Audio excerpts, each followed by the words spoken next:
Assalamualaikum warahmatullahi wabarakatuh. Selamat sore dan salam sejahtera untuk kita semua. Selamat datang dan selamat bergabung pada para pembicara dan juga Bapak Ibu peserta dalam acara webinar DDTC Academy yang bertajuk Meninjau Konsep dan Relevansi PPH Final di Indonesia. Saya Lenida Ayumi, Tax Researcher di DDTC, yang kali ini berkesempatan untuk memandu jalannya diskusi kita pada sore hari ini. Saya juga mengucapkan selamat menunaikan ibadah puasa bagi Bapak dan Ibu yang menjalankan, dan semoga kita semua dalam keadaan sehat dan baik selalu. Jadi meskipun bulan Ramadan ini kita habiskan di rumah saja, namun ini semua tidak menyurutkan semangat kita untuk duduk bersama dan berdiskusi dan saling bertukar informasi di dalam forum webinar ini. Nah, ngomong-ngomong mengenai webinar ini merupakan series ngabuburit pertama dari DDTC, dan jangan khawatir, setelah ini akan ada beberapa series webinar selanjutnya. Selain itu juga DDTC akan mengadakan online training, jadi jangan ketinggalan infonya, dan juga saya harap Bapak dan Ibu akan bergabung lagi dalam sesi-sesi selanjutnya. Nah, selain itu DDTC juga berupaya untuk menyampaikan informasi aktual dan juga berita yang aktual seputar perpajakan melalui DDTC News. Jadi bagi para Bapak dan Ibu yang ingin memberikan juga pertanyaan ataupun berkonsultasi dapat juga dilakukan di DDTC News, tepatnya dalam kolom konsultasi hasil kolaborasi antara Kadin dan juga DDTC Fiscal Research. Websitenya itu ada di news.ddtc.co.id. Nah, sebelum memulai acara, saya akan membacakan susunan acara kita pada sore hari ini, seperti juga yang tertera pada layar Bapak dan Ibu. Yang pertama akan diisi oleh pemaparan oleh dua narasumber kita, lalu setelahnya memasuki sesi talk show, setelah itu terakhir ada sesi tanya-jawab. Nah, untuk sesi tanya-jawab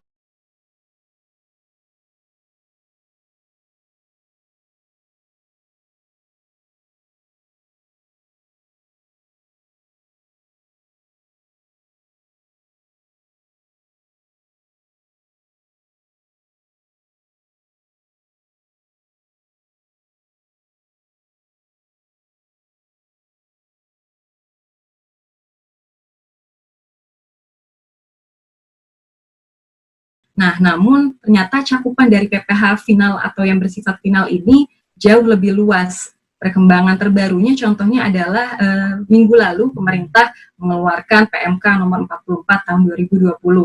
Nah, di PMK tersebut juga ada pengaturan PPH final yang merujuk pada pajak UMKM. Nah, working paper ini dibuat untuk mengetahui sebenarnya apa sih definisi dan konsep PPH final yang diterapkan di Indonesia, dan juga sejauh mana konsep-konsep tersebut telah selaras atau relevan dengan konsep dan praktik yang berkembang secara umum.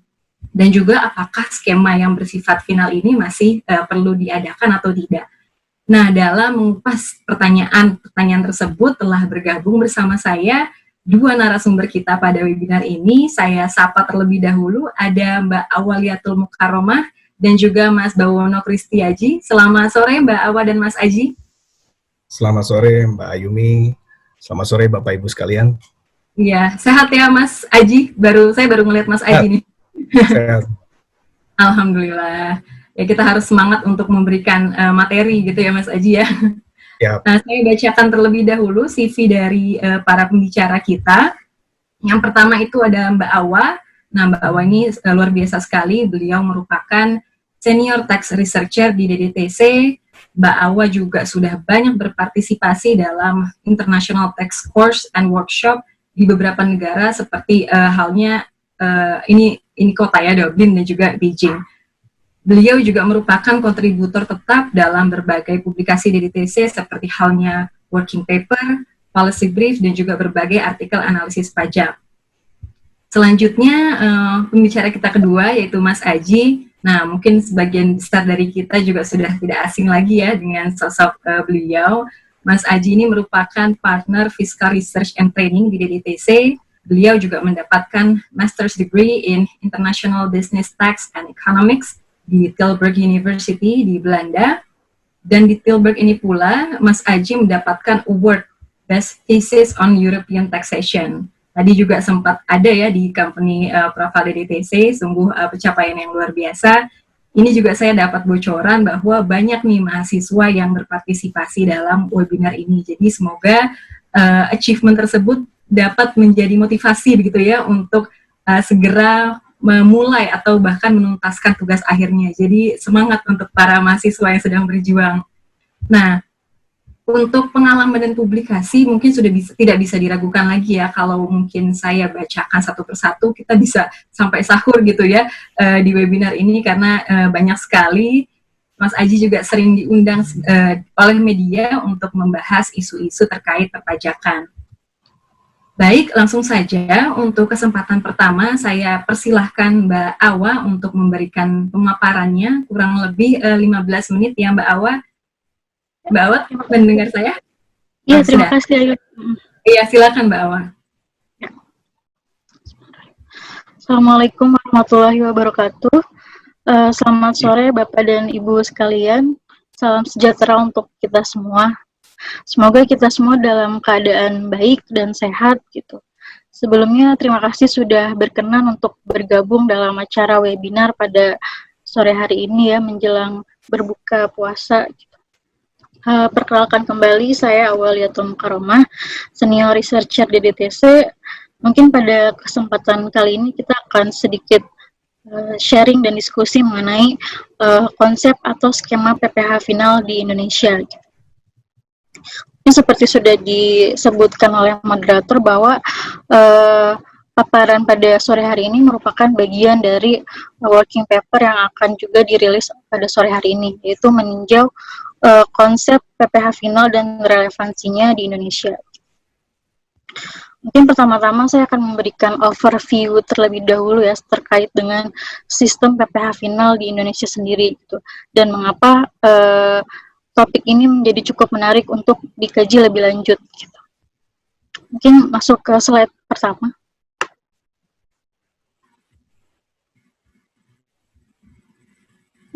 Yang slide pertama.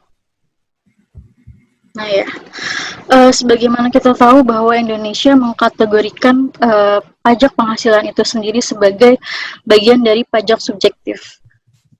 Kita lihat di rumusan pasal 4 ayat 1 bahwa PPH itu dikenakan atas setiap tambahan kemampuan ekonomis gitu, yang diperoleh wajib pajak baik dari dalam negeri maupun luar negeri.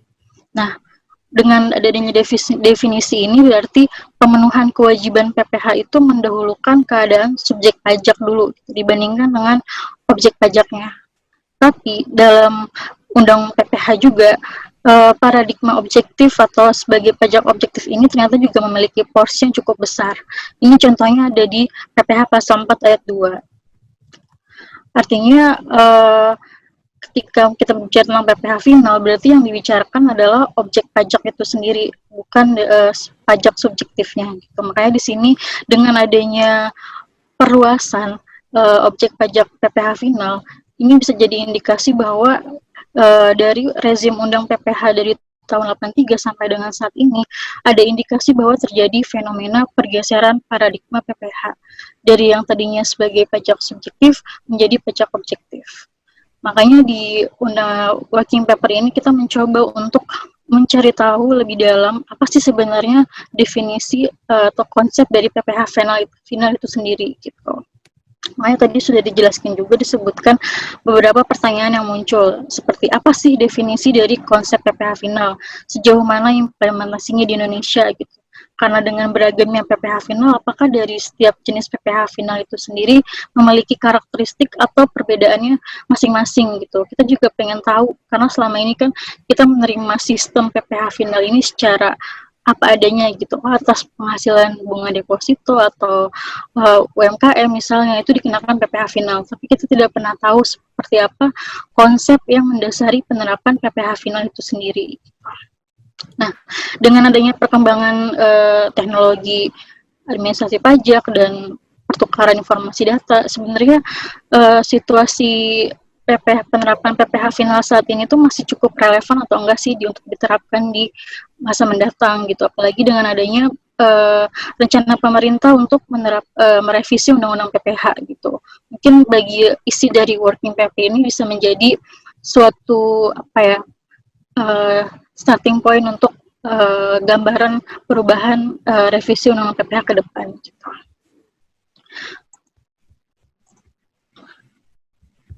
Nah, perlu dijelaskan juga bahwa dalam isi working paper ini kita tidak akan melakukan analisis ataupun usulan atas setiap jenis pajak PPH. Jadi kita lebih menyoroti bagaimana skema PPH final itu diterapkan. Jadi bukan atas jenis PPH-nya gitu. Selain itu juga ruang lingkupnya terbatas. Jadi untuk PPH final ini akan dibahas adalah peraturan perundang-undangan yang menginduk pada Undang-Undang PPH. Jadi kalau misalnya PPH pemajakan final yang lain seperti PPN atau yang lainnya itu tidak akan masuk dalam cakupan working paper ini. Ini isi working papernya akan terjadi 6 bagian. Nah, akan dijelaskan nanti dalam slide-slide selanjutnya. Slide selanjutnya mungkin. Nah, pertama-tama yang kita pertanyakan dalam meninjau konsep PPH ini adalah apa sih definisi dari PPH final. Ini jadi tantangan pertama dan kesulitan juga bagaimana mencari definisi yang tepat dan ideal gitu.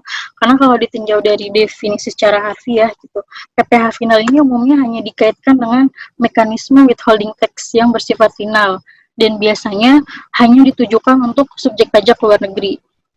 Itu pun yang ada yang tercantum dalam Undang PPH tahun 1983 karena cakupannya memang sangat terbatas pada saat itu.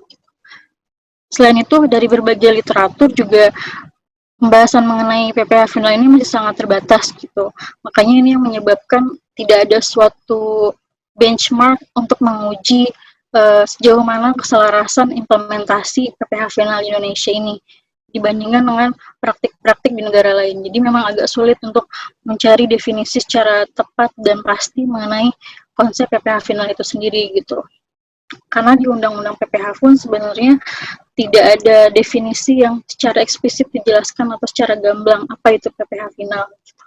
Nah, dari yang kita temukan ada definisi final tax atau pajak final menurut OECD dan IBFD.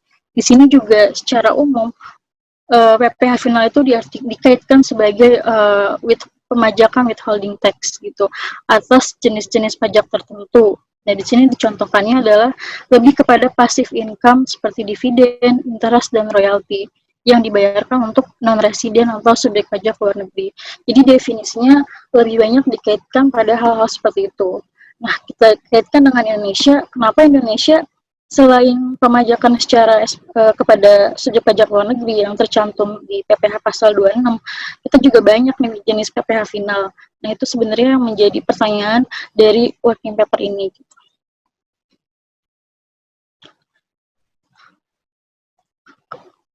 Kemudian kalau kita pertanyakan, apakah sebenarnya PPH final ini adalah jenis pajak tertentu? Ternyata kalau kita kaji dari laporan IMF ataupun dari OECD, tidak ditemukan terminologi khusus PPH final gitu. Artinya sebenarnya PPH final ini bukanlah suatu jenis pajak tertentu yang memiliki sifat dan karakteristik seperti misalnya pajak barang dan jasa, pajak penghasilan pada umumnya, ataupun pajak kekayaan. Jadi tidak ada terminologi khusus yang mendefinisikan PPH final itu. Jadi sebenarnya juga bukan jenis pajak khusus gitu. Nah, kalau kita lihat dalam Undang-Undang PPH sendiri, tadi sudah disebutkan bahwa tidak ditemukan definisi secara gamblang. Kita lihat juga frasa PPH final itu tidak ditemukan. Kalau kita lihat di pasal 4 ayat 2, yang muncul adalah frasa bersifat final. Jadi bukan PPH final, tapi pajak yang bersifat final. Itu disebutkan di beberapa pasal dalam Undang-Undang PPH, misalnya yang pasal 4 ayat 2 dan pasal 17 ayat 2C yang terkait dengan dividen orang pribadi. Jadi yang muncul di situ adalah pajak bersifat final. Nah, apa sih yang dimaksud dengan bersifat final ini? Nah, bersifat final ini juga dapat diartikan sebagai suatu pemisahan jenis penghasilan dengan penghasilan yang dikenai tarif secara umum. serta tidak boleh dikreditkan. Itu sebenarnya yang definisi secara garis besar yang terkandung dalam Undang-Undang PPH. Nah, selain itu penggunaan frasa bersifat final ini juga sering banget disandingkan dengan kata dapat. Jadi dapat bersifat final. Itu muncul juga di beberapa penjelasan dalam Undang-Undang PPH. Gitu. Artinya dengan ada kata dapat ini bisa dijadikan indikasi bahwa pengenaan pajak yang bersifat final itu bukanlah suatu keharusan atau artinya sifatnya opsional. Makanya dalam Undang-Undang PPH itu kan mendelegasikan kembali gitu pengenaan PPH final ini dalam bentuk peraturan pemerintah gitu, karena memang perlu diketahui atau perlu dicamkan bahwa sifatnya hanya opsional, bukan suatu keharusan. Itu mungkin terkait dengan definisi secara umum gitu. Nah, walaupun tidak ada definisi secara jelas, PPH final ini sebenarnya merupakan suatu implikasi dari suatu sistem pajak penghasilan. Dalam hal ini kita sebut sebagai schedular taxation system. Jadi lawannya adalah global taxation. Kalau kita lihat Indonesia sebenarnya tidak hanya menerapkan global taxation tapi juga schedular. Artinya dia menggabungkan antara sistem schedular dan global. Kalau global taxation itu kan semua penghasilan dihitung secara keseluruhan baru dipajaki dengan pajak secara umum gitu. Sedangkan schedular itu skema pengenaan pajak secara tersendiri. Jadi berbeda dengan mekanisme umum. Nah, PPH final inilah yang menjadi contoh dari sistem schedular ini gitu. Nah, banyak negara yang tidak menerapkan secara terpisah gitu, artinya hanya menerapkan sistem schedular dan global secara tersendiri, karena kebanyakan mereka menerapkan secara gabungan. Nah, Indonesia sendiri ini menerapkan dual income tax, artinya ada penerapan pajak yang bersifat global, ada juga yang bersifat schedular gitu. Jadi tidak semua penghasilan itu digabung untuk dikenai pajak secara global. Jadi ada penghasilan-penghasilan yang dikenai pajak secara terpisah meskipun penghasilan tersebut diterima oleh wajib pajak yang sama. Nah, itulah yang terjadi dalam sistem PPH final Indonesia. Jadi dia merupakan bagian dari sistem schedular itu sendiri gitu. Dan sebagai konsekuensi Indonesia yang menerapkan sistem dual income tax. Itu secara sistem pajak di Indonesia ya. Kalau misalkan kita kaitkan dengan kebijakan pajak, kita tahu bahwa tidak semua wajib pajak di Indonesia itu masuk ke dalam sistem. Dia ada juga sektor-sektor pajak yang memang sulit untuk dipajaki seperti UMKM atau usaha jasa konstruksi. Itu memang hal-hal yang sulit untuk dipajaki. Makanya salah satu alternatif kebijakannya adalah menerapkan presumptive tax. Ini contohnya di PP 23 tahun 2018 terkait dengan UMKM itu merupakan bagian dari presumptive tax gitu. Jadi PPH final ini merupakan implikasi dari suatu kebijakan pajak juga gitu yang diterapkan Indonesia gitu. Nah, ada juga terkait dengan withholding tax. Kita tahu bahwa PPH final ini merupakan bagian dari withholding tax gitu ya. Nah, perluasan PPH final ini menyebabkan sebenarnya pengertian self-assessment yang semula menjadi sistem utama PPH Indonesia itu menjadi agak kabur gitu. Kalau kita pelajari dari pokok-pokok perubahan Undang-Undang PPH, sebenarnya selain untuk tujuan kepatuhan, withholding tax ini kan sebenarnya awalnya untuk menunjang sistem self-assessment itu sendiri gitu, melalui pemanfaatan data yang efektif dan efisien gitu. Jadi sebenarnya withholding tax ini hanya bagian dari sistem penunjang. Tapi menariknya, mekanisme withholding tax yang seharusnya menjadi penunjang dari sistem self-assessment justru saat ini memiliki peran yang lebih besar daripada sistem self-assessment itu sendiri gitu. Ini juga akan terlihat ya dari nanti kontribusi penerimaan PPH final yang nanti akan dijelaskan dalam slide selanjutnya. Nah, terakhir adalah konsep dari ring fencing gitu. PPH final ini juga sebenarnya dapat dibilang sebagai salah satu bentuk perwujudan dari konsep ring fencing gitu.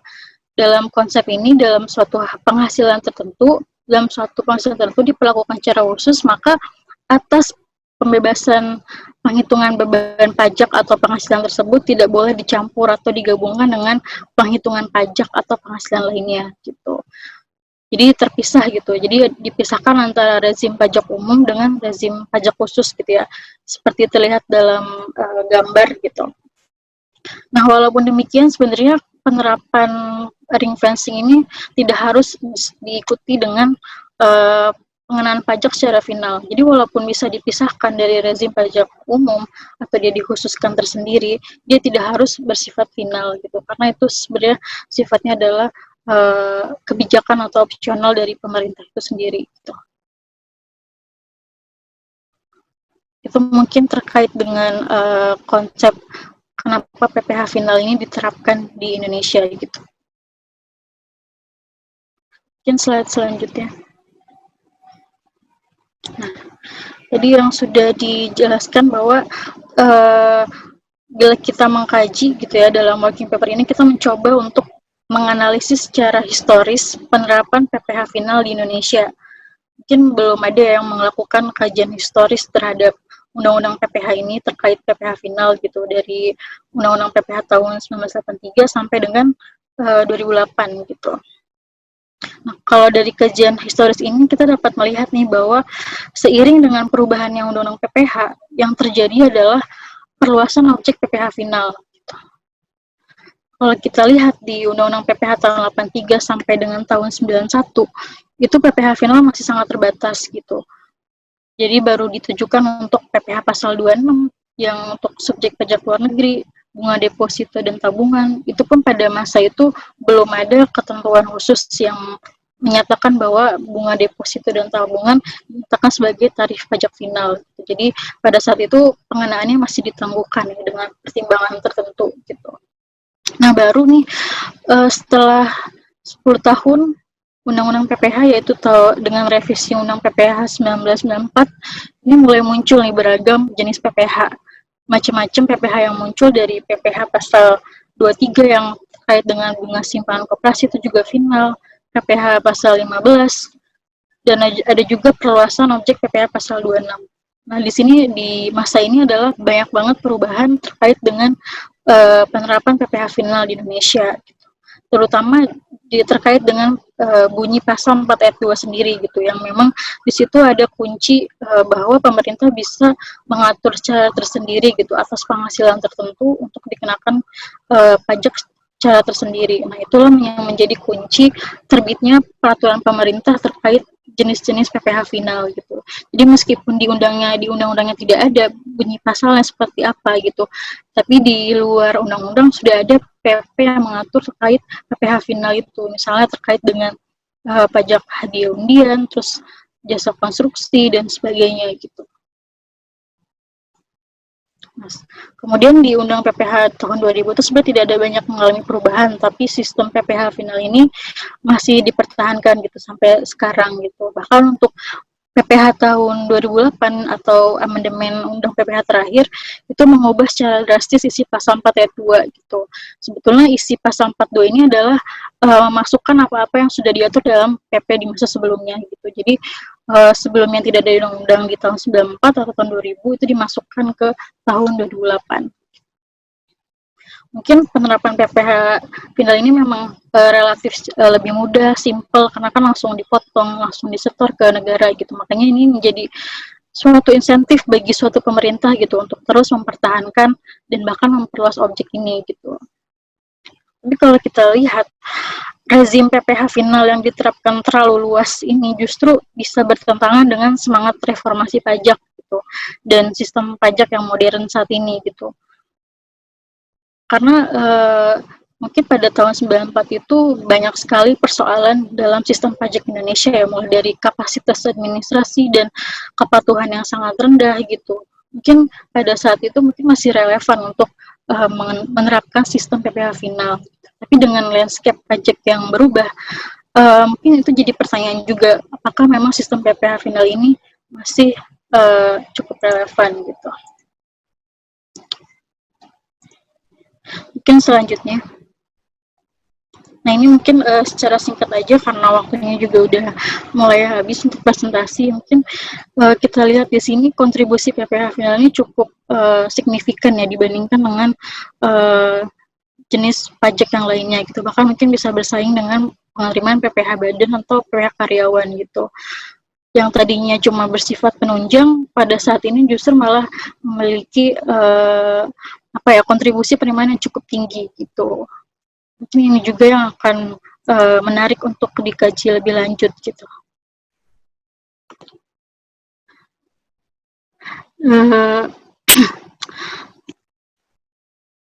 Kalau secara konsep PPh final dengan skema withholding tax ini memang dianggap efektif ya dalam meningkatkan penerimaan negara gitu. Karena tadi sifatnya yang seketika langsung dipotong dan disetor ke kas negara. Tapi sebenarnya argumen PPh final yang bersifat pro terhadap penerimaan ini juga bisa diperdebatkan gitu. Karena pengenaan yang berbasis pada penghasilan bruto ini tuh bisa menimbulkan adanya resiko tax gap atau kesenjangan gitu. Contohnya aja misalnya ada suatu sektor tertentu yang memang dia pertumbuhannya ekonominya terhadap PDB itu terus meningkat, tapi ternyata kontribusinya terhadap penerimaan pajak malah justru sangat minim gitu. Itu mungkin yang perlu dipertanyakan atau dikaji lebih jauh bagaimana kaitan PPh final dari sisi penerimaan. Mungkin itu yang bisa saya sampaikan, saya kembalikan kepada moderator. Ya, baik. Terima kasih banyak Mbak Awa atas pemaparannya yang sangat komprehensif. Mungkin kita bisa berikan virtual applause ya untuk Mbak Awa. Dari materi Mbak Awa tadi, ada beberapa poin utama ya yang bisa ditarik. Tadi Mbak Awa menyampaikan mengenai tinjauan atas konsep PPh final ternyata beraneka ragam gitu ya dari berbagai lembaga internasional. Namun juga telah mengidentifikasi juga ada silver linings nih dari berbagai konsep dan juga definisi PPh final tersebut. Nah, tapi juga ternyata belum ada konsensus yang menjelaskan definisi yang pasti mengenai pengenaan PPh final. Lalu juga Mbak Awa menyampaikan kronologi rezim PPh final di Indonesia itu ternyata sudah mulai dari Undang-Undang PPh tahun 83 hingga Undang-Undang PPh tahun 2008. Dan bisa dilihat bahwa implementasinya itu mengalami perkembangan yang cukup signifikan. Dan juga yang cukup signifikan lainnya itu adalah ternyata kontribusi PPh final itu sendiri yang cukup besar, yang sebesar 13,45% dari total penerimaan pajak dalam 6 tahun terakhir. Ini membuat PPh final ini jadi semakin menarik begitu ya Bapak dan Ibu. Nah, saya sebelum kepada pembicara selanjutnya, saya akan menginformasikan kembali apabila Bapak dan Ibu ingin bertanya, bisa diajukan dalam kolom chat. Formatnya adalah nama, asal institusi dan juga atau perusahaan dan juga pertanyaan yang akan diajukan. Baik, kita telah mengupas konsep dari PPh final, lalu bagaimana sih sebenarnya relevansi konsep tersebut dengan praktik PPh final saat ini di Indonesia? Dan juga mungkin bagaimana nih nanti desain kebijakan PPh final di masa mendatang. Nah, untuk menjawab pertanyaan tersebut, saya akan mengundang pembicara kita yang kedua, yaitu Mas Aji, untuk memaparkan materinya. Langsung saja Mas Aji, boleh 15 menit, silahkan Mas Aji. Oke, terima kasih Mbak Ayumi. Selamat sore semua Bapak Ibu. Semoga dalam keadaan sehat. Saya mungkin juga diburu waktu juga kabarnya begitu ya dari moderator. Jadi kalau tadi Mbak Awa sudah menjelaskan mengenai bagaimana definisi, terus bagaimana juga melihat perjalanan ketentuan mengenai PPh final di Indonesia dari tahun 83 hingga sekarang. Tapi sampai pada titik ini kita pun juga masih belum yakin sebenarnya kenapa sih harus ada PPh final tersebut, konsepnya apa, kenapa yang jenis penghasilan ini difinalkan, yang lain tidak, dan segala macam. Nah, mungkin saya jadi pada working paper kali ini kita berusaha untuk menjawab persoalan-persoalan tersebut dengan menggunakan teknik interpretasi historis. Ini sesuatu teknik yang biasanya kita pakai misalkan komparatif dan segala macam, atau misalkan kuantitatif. Tapi pada kali ini kita mencoba untuk menggali lebih dalam mengenai sebenarnya apa sih bisa kita pelajari dari sejarah undang-undang PPh di Indonesia. Jadi ketika kita berusaha menjawab tentang PPh final ini, ternyata kita justru harus masuk ke lebih dalam kepada undang-undang PPh sejarahnya seperti itu ya. Nah, mungkin pada gambar yang sebelah kiri ini saya ingin menjelaskan tentang adanya filosofi atau konsep di Indonesianya seperti apa dari tahun 83 hingga sekarang. Nah, mungkin saya mulai dari poin pertama mengenai sebenarnya apa yang menjadi konsep penghasilan di Indonesia kalau kita merujuk pada Undang-Undang PPH. Nah, kalau kita melihat pada rezim pertama, jadi saya mungkin menyebutnya seperti itu untuk yang tahun 83, Undang-Undang PPH tahun 83, jadi kita bisa melihat atau menemukan bahwa pada penjelasan pasal 4 kita bisa melihat bahwa yang disebut sebagai penghasilan adalah seluruh tambahan kemampuan ekonomis. Jadi istilahnya dari kacamata ini sebenarnya bisa disebut bahwa Indonesia pada awalnya ini sebenarnya mengadopsi konsep penghasilan yang diusung oleh Skans, Haig, and Simons gitu ya, SAS konsep. Dan juga kita bisa melihat bahwa ini juga tidak bisa lepas dari peran advisor dari asing, terutama waktu dari Harvard yang juga waktu itu sedang tergila-gila dengan comprehensive income tax gitu ya, seperti itu. Nah, ini juga mengacu pada yang disebut sebagai global tax yang tadi Mbak Awa juga sudah jelaskan.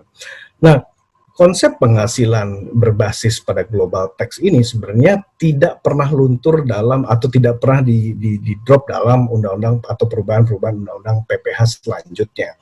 Tapi yang menarik adalah ketika kita melihat pada tahun 94, di situ ada di penjelasan pasal 4 gitu ya, jadi penjelasan pasal 4 itu juga kemudian dijelaskan bahwa seluruh tambahan kemampuan ekonomis ini harus digabungkan dalam perhitungan pajaknya, kecuali misalkan untuk yang PP yang bersifat final, dengan tarif final atau juga yang bukan objek pajak, itu dipisahkan dari ketentuan atau rezim umumnya, seperti itu. Nah, dalam kacamata ini, kita sudah mulai melihat adanya pergeseran konsep penghasilan di Indonesia pada saat itu.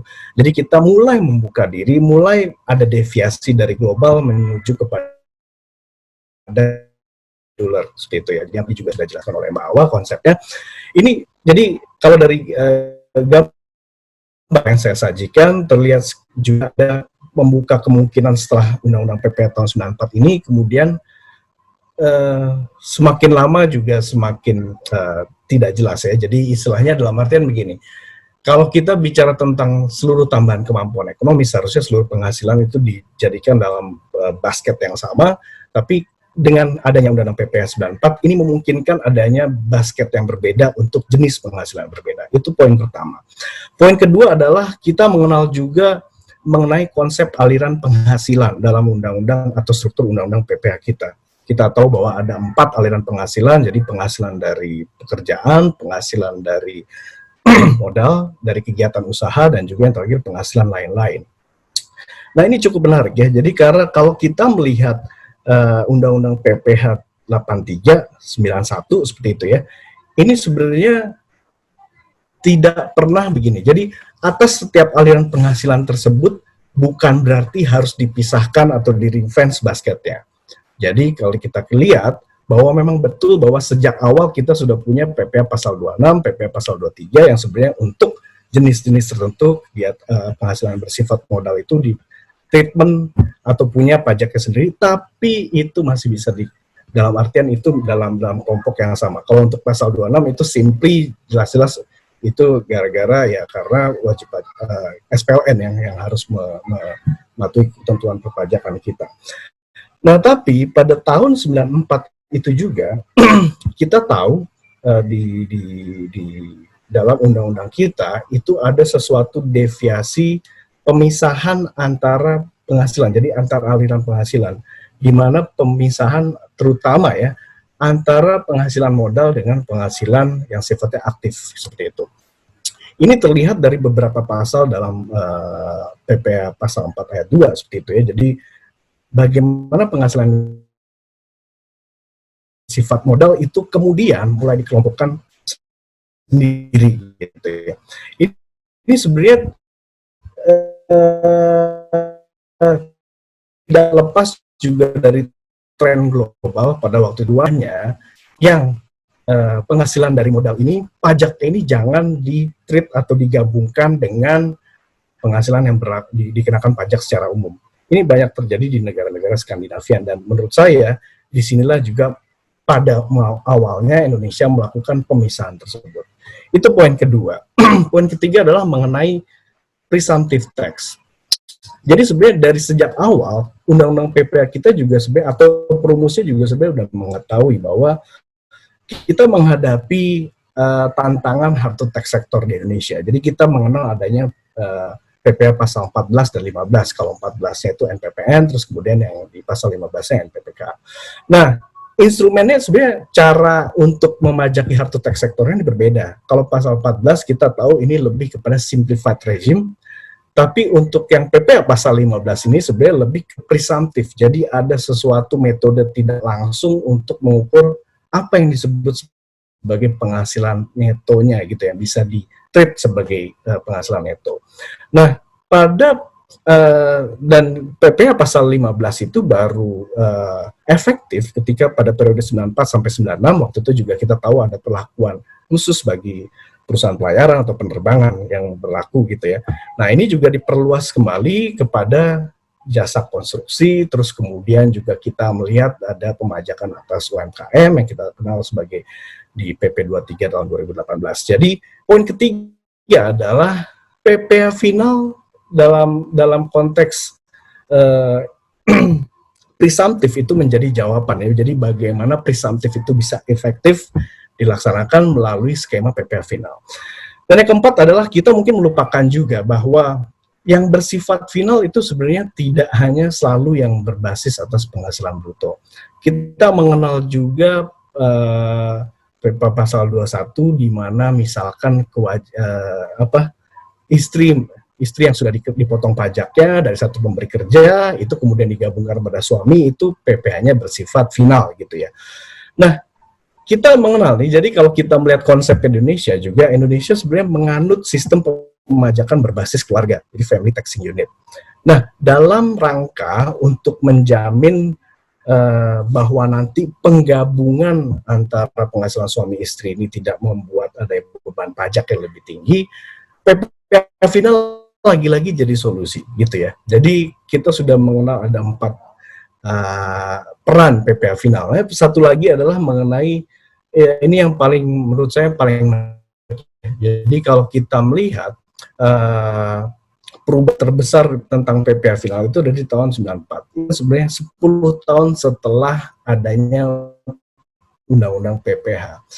Saya menduga waktu itu juga bahwa undang-undang PPH tahun 83 dan 9 perubahannya di tahun 91 ini walaupun ideal tapi sebenarnya tidak mampu atau belum mampu mengoptimalkan penerimaan pajak.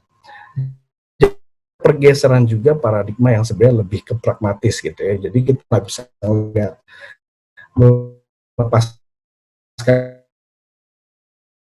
dari konteks waktu itu bagaimana harga minyak juga sudah tidak bisa lagi menjadi di withholding tax. Dan kalau kita lihat tentang PPh pasal 22 misalkan atas penjualan produksi dalam negeri tertentu gitu ya, ini kan juga dikenakan final dan itu berasal daripada dimulainya pada tahun-tahun itu gitu ya, pada periode di bawah rezim undang-undang PPh tahun 94 seperti itu. Nah, kemudian kalau kita melihat lagi, jadi akhirnya ada justifikasi untuk memperluas atau menggunakan skema PPh final sebagai solusi-solusi yang secara administratif ini visible gitu ya, untuk menunjang segala macam keperluan yang ada di dalam sistem atau konsep PPh di Indonesia, mulai dari family taxing unit, presumptive tax, withholding tax yang seperti itu, terus kemudian scheduler, dual income tax. Jadi kita bisa atau simply bilang bahwa PPh final ini dipilih sebagai solusi yang paling mudah, paling murah, paling efisien gitu ya, untuk bagaimana menerapkan atau mengimplementasikan sistem dan kebijakan tersebut. Nah, melalui PPh final tersebut, ini sebagai saya pengen kita beralih ke sebelah kanan yang mengenai definisinya. Ini akhirnya di ring fence gitu ya, jadi kata kuncinya adalah diisolasikan. Jadi bagaimana atas pengenaan pajak yang sudah dikenakan perlakuan khusus gitu ya, akhirnya dia tidak boleh dicampur dengan sistem atau skema pemajakan yang dengan rezim umum seperti itu. Nah, tapi saya juga di sini juga ingin menegaskan bahwa PPh final di Indonesia ternyata tidak harus selalu berbasis pada withholding tax. Dan juga sebenarnya sifatnya akhirnya menjadi kurang signifikan dalam pelaporan pajak gitu ya. Kurang signifikan tuh belum tentu bahwa tidak perlu dilaporkan seperti itu ya. Tapi ini adalah redefinisi kita atas PPh final di Indonesia. Semoga ini bisa menjawab kegelisahan kita semua ya tentang apa sih yang dimaksud dengan PPh final, dan ini adalah apa yang kita interpretasikan. Oke, next. Berikutnya adalah kalau kita melihat sekian banyak jenis PPh yang bersifat final, yang tarif final, terus atau yang simply sering diasosiasikan sebagai PPh final gitu ya. Ini kita bicara dari PPh pasal 4 ayat 2 sampai kemudian pasal 26. Tapi pertanyaan paling mendasar adalah apakah setiap jenis PPh final tersebut adalah punya karakteristik yang sama atau tidak? Nah, di dalam working paper ini kita kemudian membagi jenis-jenis PPh final di Indonesia menjadi 5 kelompok gitu ya. Yang pertama adalah penghasilan atas yang diterima oleh subjek pajak luar negeri, dan ini sesuai dengan praktik internasional. Kita lihat dari pasal 26. Terus kemudian ini adalah simply gara-gara implikasi scheduler dual income tax. Ini kita bisa lihat dari PPh atau pajak dividen pasal 17 ayat 2C. Terus kemudian pasal 4 ayat 2, kecuali jasa konstruksi dan peredaran bruto tertentu. Implikasi kebijakan presumptif di kelompok C, ini juga ada PPh pasal 4 ayat 2 atas yang peredaran bruto sama jasa konstruksi, dan pasal 15. Terus kemudian implikasi sistem family tax unit, pasal 21. Terus kemudian, nah ini yang paling kita belum tahu lah, justifikasinya kayaknya sih lebih condong kepada penyederhanaan, patuhan, sama penerimaan. Ini ada pasal 19, pasal 22, sama pasal 21, beberapa objek seperti itu ya. Nah, masing-masing dari kelompok ini ternyata memiliki karakter yang berbeda-beda. Kita bisa melihat dari 8 karakter gitu ya, mulai dari jenis penghasilannya apa, tarifnya bagaimana, kaitan dengan rezim umumnya seperti apa, penerima penghasilan siapa, dan segala macam. Ini, dan setiap kelompok ini punya ciri khas masing-masing. Sebagai contoh, misalkan kita lihat pada implikasi kebijakan presumptive tax. Kaitannya dengan rezim umum, ini berbeda dengan kelompok lain. Kalau di kelompok lain adalah bahwa ini ada rezim berlaku khusus, ada rezim umum. Seperti itu ya. Jadi misalkan di kelompok A, B, D, dan E. Tapi untuk yang kelompok C ini, sifatnya dia malah justru menggantikan rezim umum tersebut. Jadi istilahnya seseorang akhirnya tidak lagi menggunakan rezim umum, tapi menggunakan rezim yang berlaku khusus. Ini berbeda dengan yang lain. Ini bisa nanti kita bisa lihat di working paper, saya banyak menjelaskan mengenai tiap karakteristik tiap kelompok tersebut. Tapi dari inti atau pesan dari taksonomi ini adalah ketika kita ingin mengambil suatu policy ke depan atau bagaimana meredesain sistem PPh kita, ada baiknya kita juga melihat kelompok-kelompok ini, taksonominya seperti apa, agar kita juga bisa mengambil kebijakan juga lebih tepat seperti itu. Oke, next. Berikutnya adalah kalau kita bicara tentang tinjauan kritis, ini sebenarnya hanya ada 2 pertanyaan yang sebenarnya mungkin harus kita jawab secara bersama-sama untuk mengetahui relevan atau tidak sih sebenarnya gitu ya jenis PPh final tersebut. Pertama adalah apakah atas suatu jenis penghasilan tertentu memang ingin dipajaki secara terpisah. Ini artinya bisa jadi dia tidak dipajaki secara berbasis penghasilan bruto, bisa saja ya. Tapi yang pasti dia sama sekali tidak boleh masuk ke dalam rezim umum. Seperti itu. Pertanyaan kedua adalah, apakah atas suatu jenis penghasilan tertentu memang perlu dikenakan pajak yang tidak mencerminkan prinsip ability to pay? Bisa jadi dia tidak mencerminkan ability to pay atau misalkan tidak berbasis penghasilan neto, tapi dia tetap bisa digabungkan. Inilah sebenarnya 2 pertanyaan yang harusnya menuntun kita untuk nanti ya setiap pasal dalam terkait sama PPh final dalam Undang-Undang PPh ini bagaimana cara mereformnya seperti itu. Bagaimana interaksi keduanya? Ini juga menarik gitu ya. Interaksi keduanya adalah misalkan contohnya begini. Withholding tax kita tahu PPh pasal 23 itu belum tentu mencerminkan prinsip ability to pay, tapi dia tidak dipajaki secara terpisah seperti itu ya. Jadi ini adalah bagaimana kita cara menjawab atau menuntun kita untuk melihat relevansi setiap pasal ke depan. Walau demikian, kita dalam working paper ini lebih melihat secara umum seperti itu ya. Jadi dalam slide selanjutnya kita mengajukan 6 catatan untuk relevansi ke depan. Next. Yang pertama adalah mengenai dampak terhadap kepatuhan. Sebenarnya begini, kita tahu lah bahwa PPh final ini kan sesuatu skema yang simple, mudah, biasanya gampang dipatuhin ya, gara-gara mudah tersebut akhirnya bisa lebih patuh seperti itu ya. Nah, akhirnya ini juga mendorong di banyak negara ya, akhirnya melakukan perluasan misalkan atas withholding tax yang bersifat final seperti itu ya. Tapi pada kenyataannya adalah walaupun kita pada tujuan awalnya ingin meningkatkan kepatuhan, bisa jadi akibat semakin kompleksnya sistem tersebut, akhirnya membuat malah compliance cost-nya semakin meningkat. Dan akhirnya kepatuhan sukarela jangka panjang justru tidak bisa tercapai.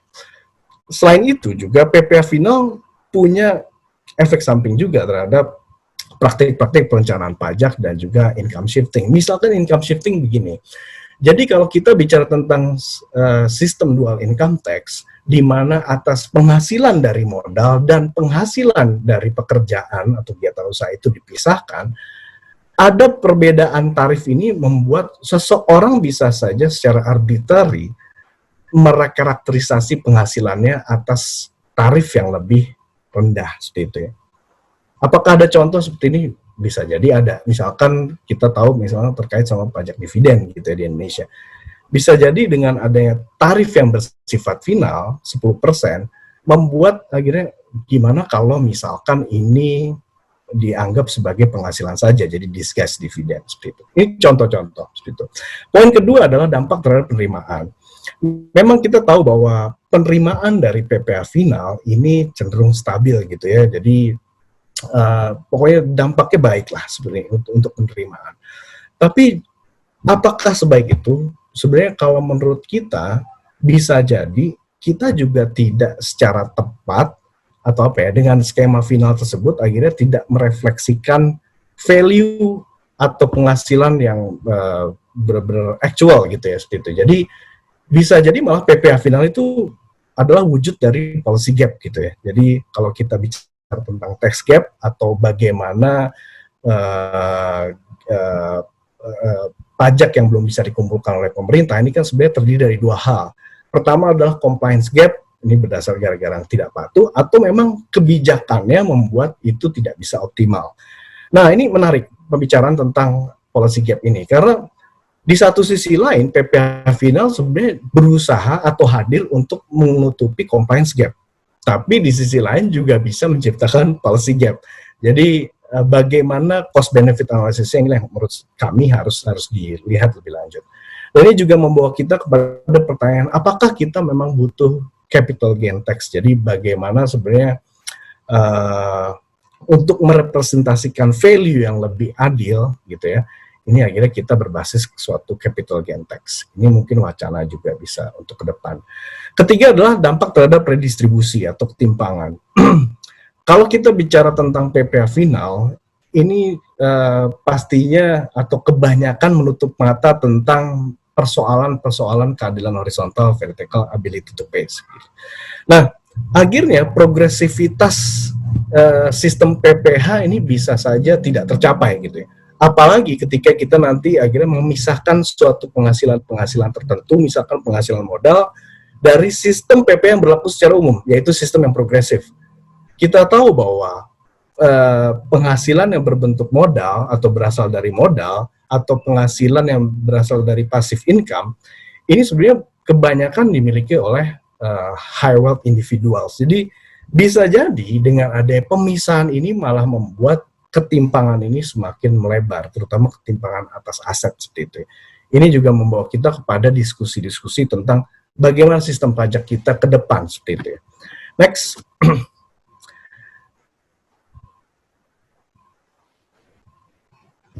Oke, ini juga penting menurut saya yang poin 4, bagaimana mengenai daya saingnya. Jadi sebenarnya kita begini, kita mengulang episode ketika pada tahun 80-an, 90-an pasar keuangan global terbuka, kemudian adanya dual income tax, di mana jenis pajak atau yang bersifat dari deposito, dari dividen segala macam itu semua pada turun.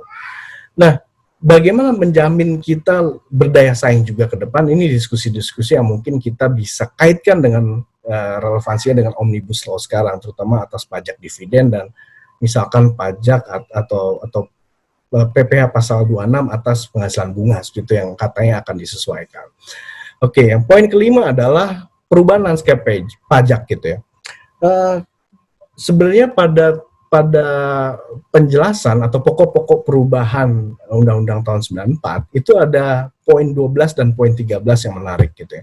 Keduanya menjustifikasi adanya, yang satu adalah mengenai withholding tax, yang kedua adalah mengenai final tax gitu ya, atau yang bersifat final. Nah, tapi apakah konteks pada tahun 94 tersebut ini masih relevan dengan kondisi kita ke depan? Ini sebenarnya kita bisa pertanyakan juga. Karena ketika kita misalkan bicara tentang kemudahan gitu ya, kemudahan sistem IT-nya mungkin di masa lalu juga belum tentu sophisticated sekarang. Atau juga ketika kita bicara tentang withholding tax, untuk tujuannya adalah mengumpulkan data gitu ya, dan menunjang sistem self-assessment. Tapi kok makin melebar atau meluas seperti itu ya. Jadi ini kita perlu tinjau lebih lanjut lagi sejauh mana relevansi konteks di Indonesia pada periode 90-an dengan periode saat ini dan mendatang. Saya seperti itu. Dan yang terakhir adalah mengenai konstruksi undang-undang PPh. Catatan kita yang terutama atas PPh final adalah kebanyakan atau sebagian besar ini merupakan diatur di bawah undang-undang. Jadi istilahnya berdasarkan delegasi kewenangan dari undang-undang kepada PP dan PMK seperti itu ya. Jadi ini mungkin juga menjadi catatan penting juga di kemudian hari. Dan yang berikutnya adalah masalah clustering. Jadi kita mungkin berdasarkan taksonomi yang sudah kami ajukan, ini lebih mudah kalau misalkan PPh finalnya itu disatukan dalam pasal-pasal yang memang sesuai gitu ya karakteristiknya. Jadi tidak membingungkan stakeholders di bidang perpajakan.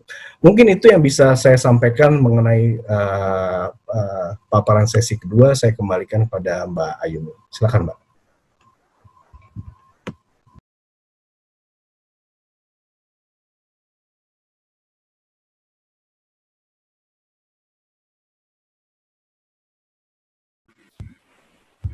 Baik, terima kasih banyak Mas Aji atas pemaparannya yang sangat komprehensif. Sekali lagi mungkin kita bisa berikan virtual applause ya untuk Mas Aji. Cukup panjang ya Mas Aji ya. Mas Aji kayaknya lagi puasa ya. Semoga masih kuat ya Mas Aji ya. Nah, dari materi Mas Aji tersebut mungkin ada beberapa juga poin utama yang bisa ditarik. Tadi menarik sekali mengenai tinjauan historis dari revisi PPh final di Indonesia, dan dari tinjauan historis tersebut juga Mas Aji telah berhasil mengidentifikasi pattern gitu ya, atau taksonomi dari PPh final yang ada di Indonesia.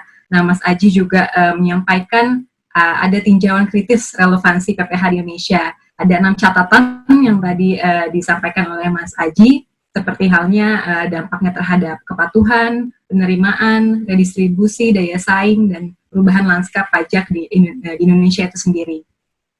Baik, karena waktunya juga sudah terbatas, kita langsung saja beranjak ke sesi talk show.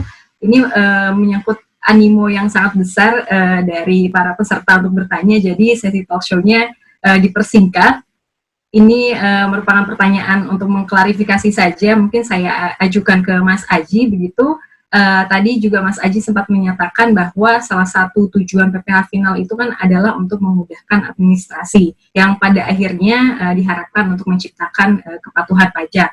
Nah, apakah PPh final ini pada jangka panjang atau in the long run itu dapat menciptakan kepatuhan sukarela, atau apakah kepatuhan tersebut hanya dalam jangka pendek saja seperti itu? Mungkin bisa dijawab. Mohon maaf mungkin untuk Mbak Awa tadi ya. Maaf saya salah menyampaikan. Silakan Mbak Awa. Iya, terima kasih Mbak Yumi. Nah, terkait dengan kaitannya dengan kepatuhan pajak, mungkin tadi juga sebenarnya sudah sempat diulas oleh Mas Aji bahwa pengenaan PPh final ini tuh bisa jadi berakibat negatif gitu terhadap kepatuhan pajak dalam jangka panjang gitu. Karena memang desainnya itu adalah menginsentif wajib pajak untuk menggunakan skema PPh final secara terus-menerus gitu. Mungkin ilustrasinya bisa kita lihat di pemajakan atas UMKM gitu. Mungkin dalam rumusan PP 46 tahun 2013 itu kan UMKM akan dikenakan PPh final apabila omsetnya di bawah 4,8 M. Nah, itu kan dalam penerapannya itu bersifat terus-menerus gitu, artinya tidak ada opsi bagi mereka untuk beralih ke sistem pajak yang secara umum gitu. Makanya dengan adanya revisi atau perubahan PP itu melalui PP 23 tahun 2018 itu kan wajib pajak UMKM diberikan suatu pilihan gitu untuk memilih antara pajak final atau pajak secara umum. Even kalau untuk memilih pajak secara final, di situ kan ada ketentuan mengenai grace period atau threshold batasan waktu sampai sejauh mana atau sampai kapan pajak UMKM itu diterapkan gitu. Artinya di situ pemerintah juga sudah melihat bahwa penerapan PPh final ini tuh tidak bisa diterapkan secara terus-menerus. Artinya secara berangsur mungkin bisa dapat dikurangi karena untuk mengurangi atau meningkatkan kepatuhan pajak gitu, karena dengan adanya rezim insentif PPh final yang secara terus-menerus bisa jadi menimbulkan suatu perencanaan pajak yang sangat agresif gitu, misalnya untuk melakukan fragmentasi usaha gitu, artinya dia berusaha untuk omset penghasilannya di bawah threshold tersebut gitu, artinya dia tetap bisa memanfaatkan PPh final gitu. Padahal tujuan utamanya adalah memasukkan mereka terhadap sistem administrasi pajak secara umum gitu dengan pengenaan pajak yang bersifat progresif gitu. Artinya ini juga memberikan suatu keadilan bagi wajib pajak lainnya gitu yang sudah diterapkan atau dikenakan pajak secara progresif. Itu mungkin sih jawabannya. Terima kasih. Ya, terima kasih banyak Mbak Awa atas penjelasannya. Mungkin kita akan langsung beralih kepada sesi tanya jawab karena ternyata sudah banyak sekali pertanyaan yang masuk. Saya akan membacakan terlebih dahulu satu pertanyaan yang telah dipilih. Yang pertama dari Bapak Wiki yang sekarang berdinas di DJP. Ini mungkin pertanyaannya bisa diajukan ke Mas Aji ya. Bapak Wiki bertanya, mungkin ini ada penjelasan dulu nih. Nah, di tengah dunia gigs ekonomi yang makin berkembang ini, keberadaan PPh final sangat vital dalam memberikan efisiensi dan kemudahan karena sumber penghasilan subjek pajak yang bisa hadir dari mana saja. Namun di sisi lain, PPh final kurang mempertimbangkan sisi subjektif seperti beban hidup dalam bentuk PTKP. Bagaimana pendapat para pembicara soal ini, dan apakah PPh final tepat untuk mengenakan pajak pada sektor gigs ekonomi? Mungkin sektor gigs ekonomi sendiri adalah pekerjaan yang dikerjakan tanpa ada ikatan permanen dengan pemberi kerja. Itu pertanyaannya dari Bapak Dwiki. Mungkin Mas Aji bisa merespon.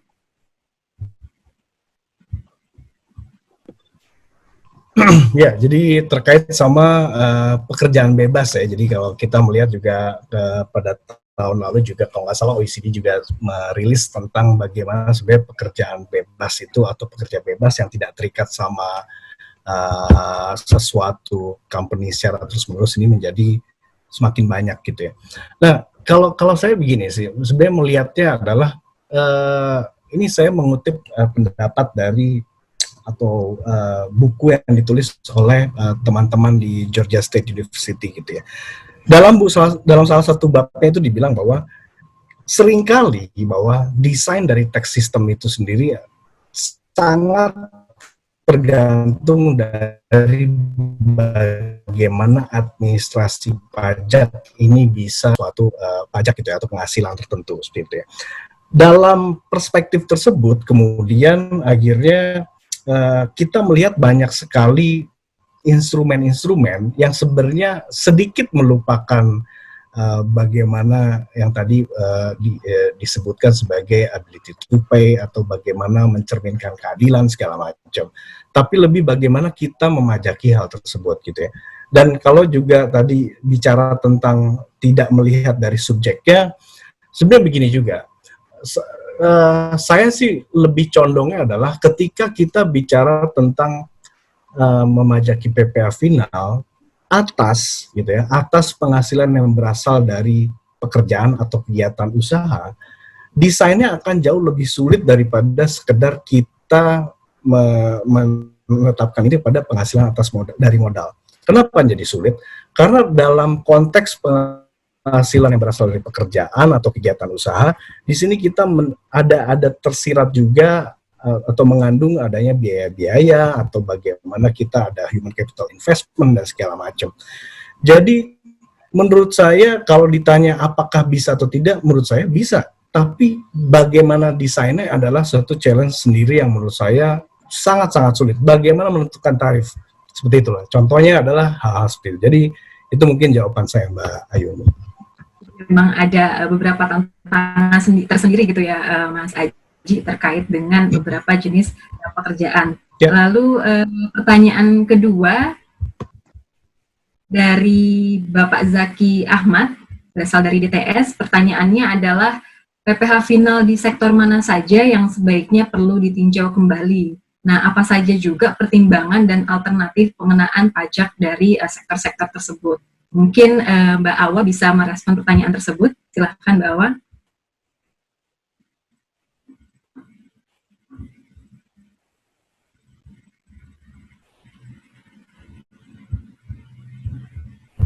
Mohon host untuk di-unmute. Ya, terima kasih Ayumi atas pertanyaannya.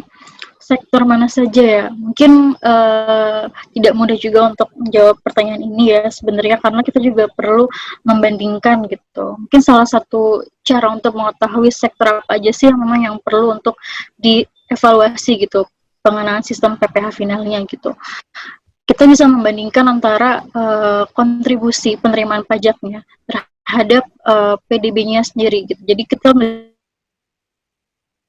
bisa melihat pertumbuhan suatu sektor dilihat dari PDB dan penerimaan pajaknya. Mungkin bisa sebagai salah satu contoh adalah misalnya pengenaan PPh final atas jasa usaha konstruksi. Kita tahu bahwa konstruksi ini kan suatu usaha, sektor usaha yang cukup besar ya, yang cukup solid gitu untuk dikenai pajak gitu kan. Nah, selama ini kan pengenaan pajaknya itu dilakukan secara final gitu, dari berdasarkan kategori konstruksi pelaksana, perencanaan dan segala macamnya dengan tarif yang berbeda-beda gitu.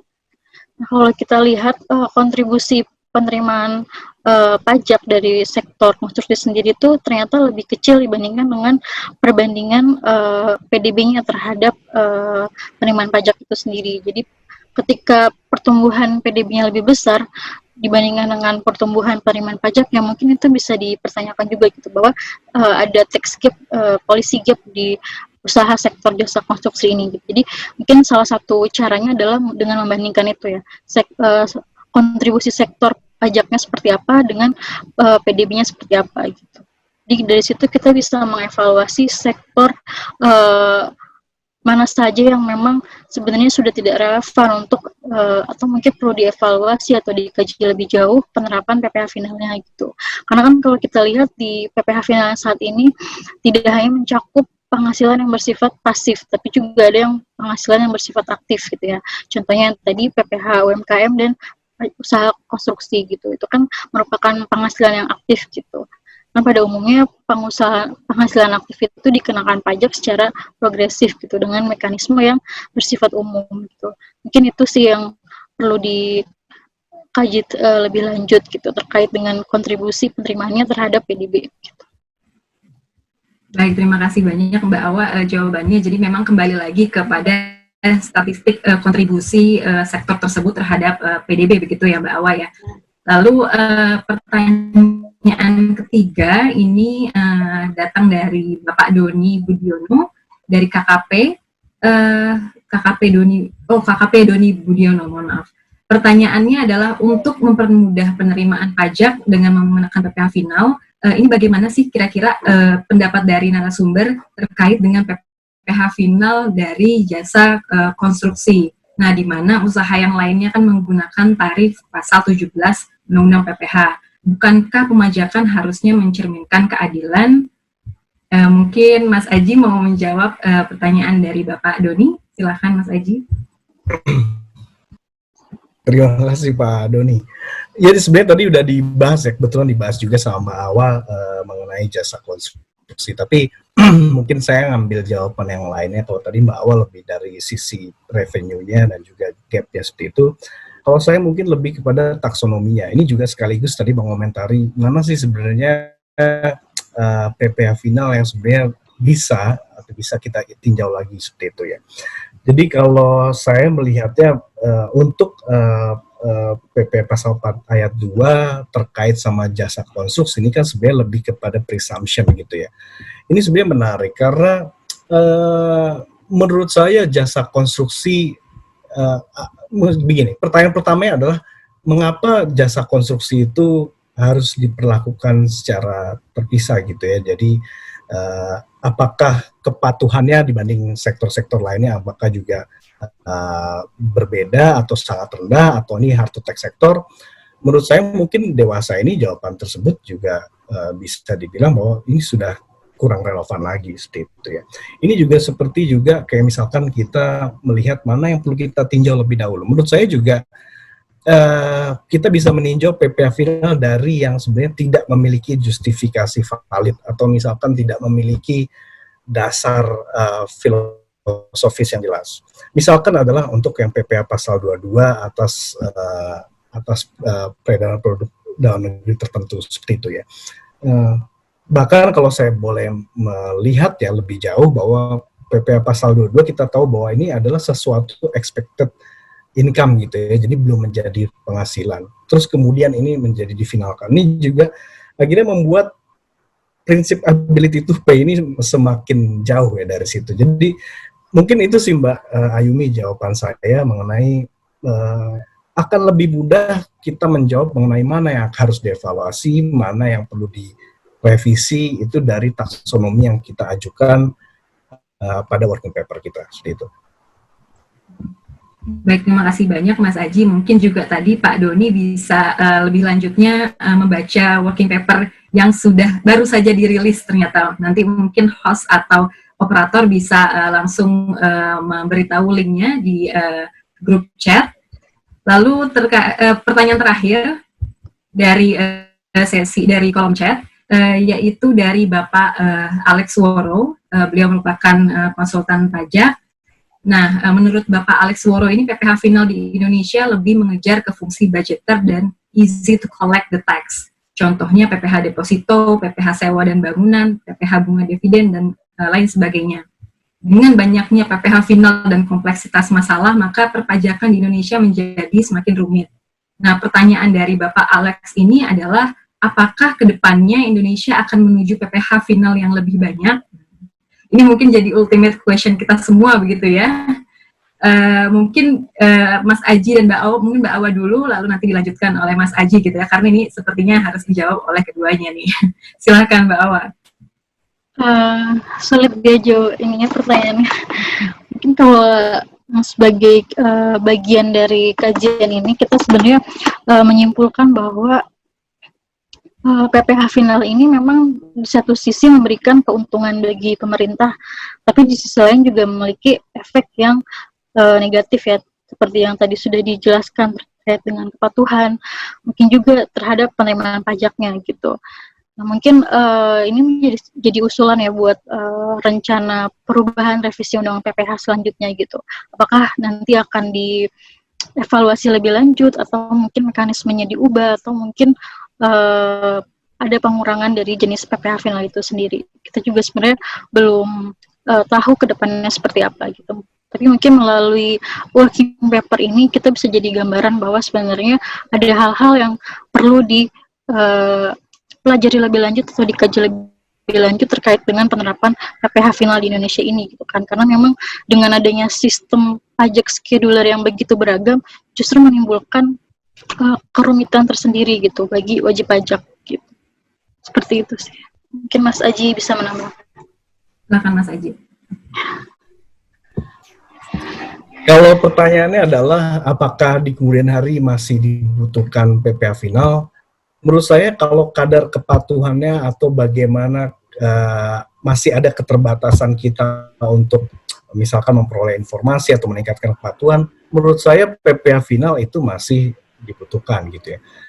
Tapi kalau pertanyaannya adalah apakah kita butuh lebih banyak, lebih sedikit atau sama gitu ya? Menurut saya harusnya lebih sedikit gitu ya, karena dari tinjauan historis yang kita lakukan bahwa justifikasi atau bagaimana motif untuk memperluas atau menggunakan PPh final sebagai bermacam-macam sebagai solusi atas bermacam-macam hal, ini sebenarnya mungkin konteksnya tidak lagi terlalu relevan dengan perkembangan saat ini gitu ya.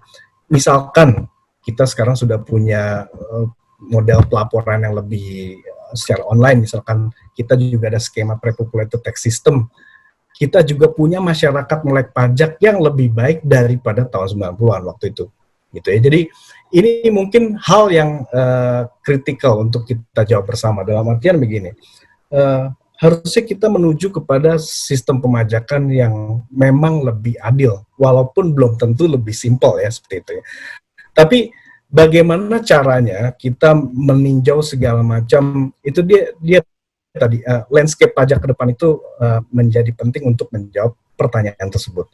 Tapi lagi-lagi saya menyarankan harusnya kita beralih kepada atau mengurangi besaran atau size dari PPh final di Indonesia seperti itu. Itu Mbak Ayu. Banyak ya Mbak Awa dan Mas Aji atas penjelasannya. Mungkin kita cukupkan dulu untuk pertanyaan dari kolom chat. Saya akan membuka kesempatan bagi para peserta yang ingin menanyakan secara langsung kepada para pembicara dengan langsung mengaktifkan kamera dan juga suara. Nanti menyebutkan nama perusahaan atau institusi dan juga pertanyaan yang akan diajukan. Boleh silahkan yang ingin bertanya langsung.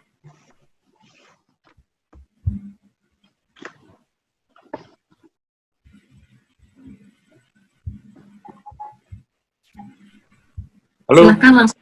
Oh iya. Selamat sore Bapak. Ya. Boleh disebutkan nama dan juga asal institusi atau perusahaan dan juga pertanyaannya, Pak?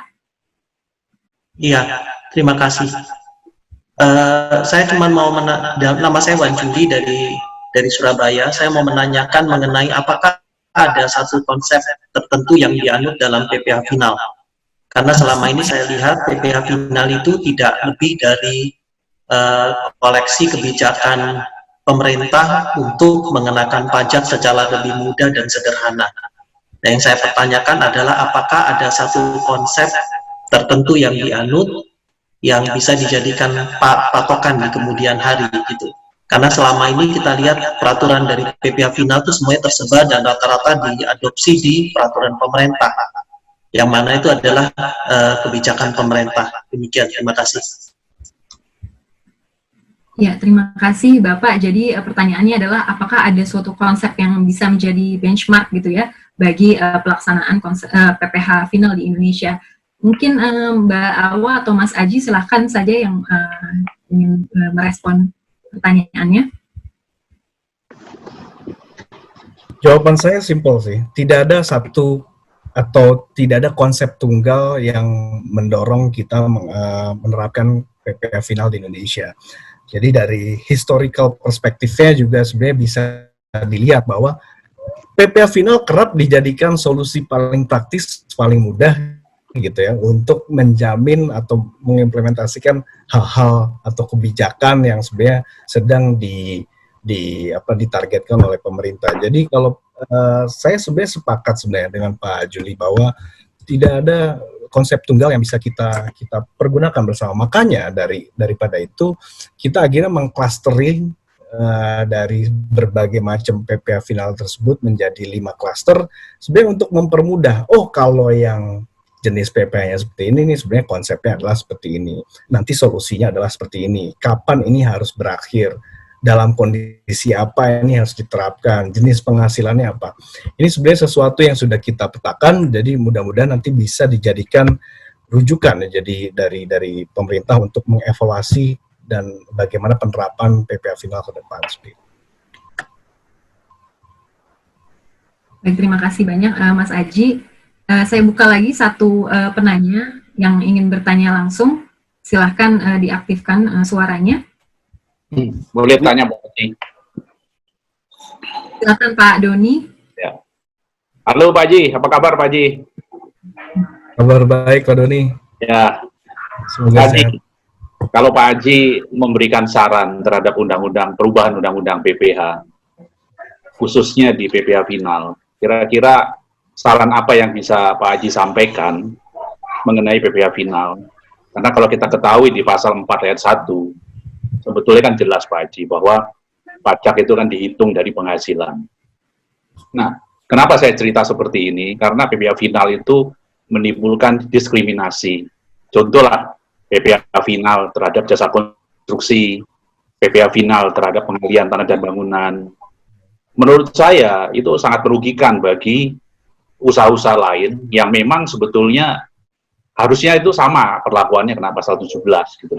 Dan jadi saya ingin saran dari Haji, kira-kira di titik ini khususnya memberikan saran. Kira-kira dihapus nggak sih PPh final itu? Biarkanlah di pasal 4 ayat 1 lah dari penghasilan. Karena pasal 28 kan harus pembukuan, Pak Haji. Betul. Saya rasa itu, Pak Haji. Terima kasih, moderator.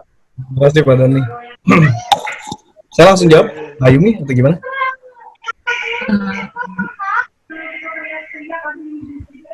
Langsung saya jawab? Boleh? Iya, silakan Mas. Silakan Mas. Thank you Pak Doni. Pertanyaannya emang Pak Doni susah-susah ya Pak. Gitu. Sebenarnya tadinya saya pengen menjawab hal yang sebenarnya bukan masalah mengenai pilihan yang mana yang harus kita drop, mana kita harus ubah segala macam. Tapi saya ingin menegaskan mengenai begini. Pertama-tama yang harus kita pastikan adalah bahwa harusnya pengaturan atas PPh final itu diatur melalui undang-undang dahulu, seperti itu.